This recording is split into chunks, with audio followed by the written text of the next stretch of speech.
Um, and so yeah, that's an elucidation of my a previous point that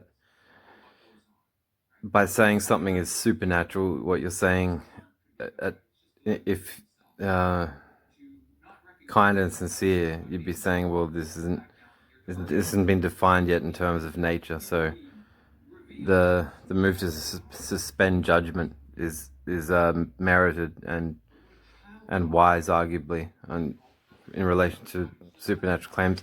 You don't see it going the other way, where a whole lot of ideas that are scientific suddenly go, we've been outwitted by this religion here.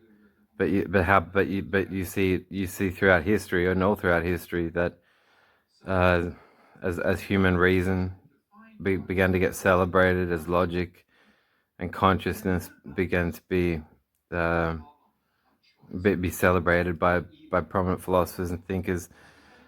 Um, Things that were explained and accounted for in supernatural terms began to get accounted for in naturalistic or non-supernatural terms. So, like I was saying, during the Dark Ages, if you could believe that someone in your family got sick, you could blame witches nearby and burn them. You know, these people that went on these crusades and witch hunts and burnt witches at the stake, they don't think that they hadn't read, the Sermon on the Mount and things like that as well. They had. They didn't have the insight that Mark is written first, and that so when you do that, you get the Spong gets all you know his interpretation he's very passionate about, and I'm wary and off put by Christianity because of why a kidnap, suicide, murder um, to save you. Uh,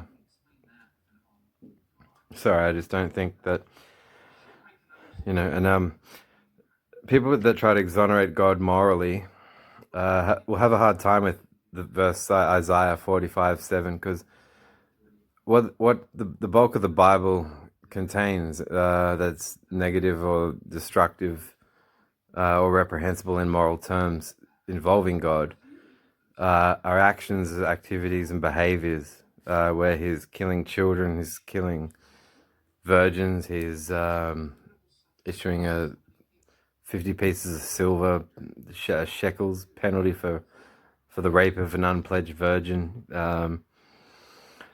But Isaiah 45:7, it's saying, I create evil and I cause woe. I, the Lord, do all these things. So with his knowledge, all his knowledge and all his power, when you have the Lord saying that he's creating evil, he's causing woe, you're not being submersed into some sort of meta-ethical contest where you have to say why Joshua slaughtering the Amalekites was a good thing for its day, for instance, at the time. And though people were killed, it was sadly part of God's plan, and that had to happen. It's not a case of having to rationalize barbarity and psychotic thinking, or psychotic values, psychotic behavior demonstrated by the biblical God. It is actually the biblical God's that character Yahweh or Jehovah saying that what is evil and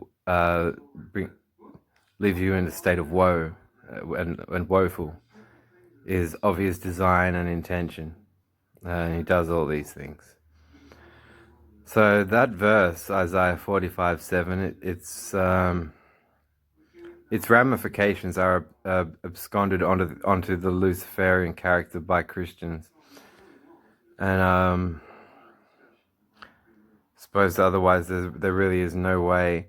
Well, there is. There are easy a priori ways to say and it undermines it, a,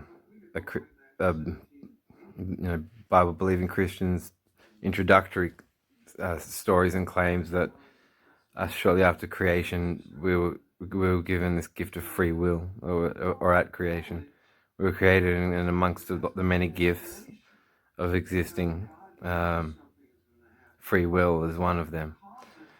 Now, I've argued that if God's knowledge was not infinite, because it even alludes to, even the storyteller recognizes that God's walking in the garden to catch up with Adam and find out what's been happening. And sure, they may say, well, God would have known beforehand, and was just giving credence to formalities to Adam. What I'll get into in a minute is that if you say, well, if at best the gospel with the most veracity is still 37 years after the crucifixion, after an oral tradition, it's nearly 40 years long, and so a manuscript based on that, albeit apparently the apparency of being more humanistic, and Jesus' title using the term Son of Man. Let's talk about God. Fuck all miracles. And in the oldest and best manuscripts, no mention of any rising from the dead. And in the honest Bibles, or honest Bibles produced by people with sense of decency and honesty about it, they will say that the 16th chapter, verses 1 through 9, I think, are interpolations, which means that they were added well after the fact of the creation of the original manuscript. Now, so then you see that 70 to 90% of that content is repeated verbatim. Maybe that words are intentionally shuffled in the English translations in some Bibles, but I think if you go back to the papyrus manuscripts, that they were written on, the symbols are the same. The ancient alphabets they were written in. You have paragraph after paragraph after paragraph repeated verbatim. So the odds that that those would have been written down by different people, and be exact in those respects. Now, so what you see a build up and an increase in as the years progress, and the new narratives that are invented, is that Jesus is performing more supernatural miracles. He is teaching his disciples teachings like hate yourself, hate your own life, hate your brother, hate your sister, hate your children, hate your wife, in order to be my disciple. When he dies, his last words in one book are, in terms of the underlying sentiment, he's saying it, Father, into thy hands I commit thy spirit. Actually, that might be John. One's, forgive them, Father, for they know not what they do, and the other's, my Father, why hast thou forsaken me? I don't think the question couldn't have said all of them, and the different writers just it wasn't a flock of press reporters with different microphones. I mean, the Gospel of Matthew talks about ancient tombs opening up, containing the graves of the most notable saints from the Old Testament of the Bible, and all of these saints from the Old Testament get up from the dead, and reassociate with their relatives and loved ones, and resume their lives. Now, do you think that happened, and why don't you think it was mentioned in all other three Gospels? So he becomes more of an idealistic socio-political rebel by virtue to his alleged teachings. There's miracles being performed which you can find have precedence in paganism, in the pagan religions going 1500 years prior.